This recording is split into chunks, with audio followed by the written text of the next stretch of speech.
The search for a missing submersible, Tropical Storm Bret, and roofs that could cool the world. That's some of what we'll get to on The 7 from The Washington Post. I'm Jeff Pierre. It's Tuesday, June 20th. Let's get you caught up with today's 7 stories. First up, a submersible carrying 5 people disappeared near the Titanic shipwreck. The vessel lost contact during a dive on Sunday morning, about 900 miles east of Cape Cod. It was on a tourist expedition to explore the wreck. The Coast Guard and commercial boats near the area are searching for the vessel. Rescuers estimated yesterday that passengers have 3 to 4 days of life support available. The dive was organized by Ocean Gate Expeditions, a private research and tourism company. It began putting on these trips in 2021. Number 2. The FBI resisted opening its investigation into Donald Trump's role in January 6th. A post-investigation found that some in the agency were afraid of appearing partisan. There was also disagreement over how much evidence was needed to start an investigation into the former president's actions. This meant more than a year passed before federal agents began a formal investigation of Trump's attempts to overturn the 2020 presidential election. Number 3. Tropical Storm Bret formed in the Atlantic yesterday. It's about halfway between the coast of Africa and the eastern Caribbean Sea. The system is likely to grow stronger and move west. It could impact Caribbean islands like Trinidad and Tobago as a hurricane by the weekend. It's very unusual for a storm to develop so far east this early in the year. Record warm ocean temperatures are playing a role.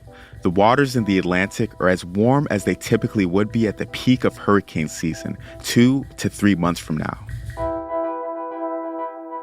Number 4. Russia's most prominent opposition leader went on trial yesterday.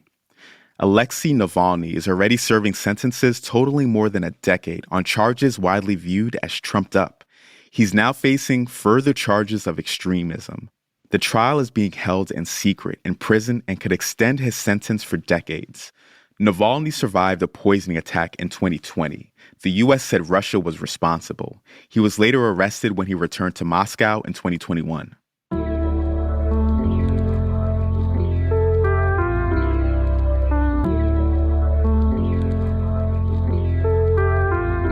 Number 5. New rules on Twitter could hinder research and rescue efforts. The social media platform, which is owned by Tesla CEO Elon Musk, recently decided to charge more than $500,000 a year for a tool used to analyze posts on the platform. This is something that used to be free.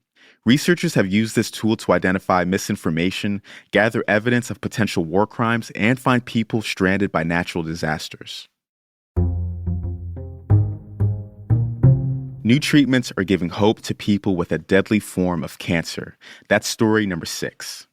Multiple myeloma attacks the white blood cells. It doesn't respond well to typical chemotherapy, making it even harder to treat. But new drugs and other treatments are making a difference. They're turning it into a chronic but manageable disease for many patients. Many of these treatments are part of the growing field of precision medicine. Precision medicine uses information from a patient's tumors and genetics to design novel therapies.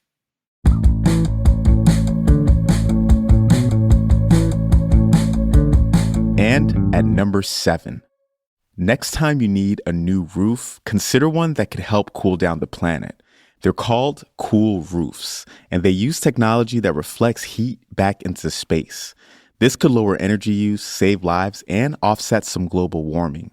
One study found that if all large North American cities adopted cool roofs, it could prevent the equivalent of the world's total annual greenhouse gas emissions. Today, Los Angeles, Toronto, New York, and several other cities have cool roof codes or ordinances already on the books. And just like that, you are all caught up. Don't forget, a great way to dig deeper into the news is with a subscription to The Washington Post. We have plans for as little as $3 a month. Go to WashingtonPost.com/subscribe to sign up. I'm Jeff Pierre, and I will meet you back here tomorrow.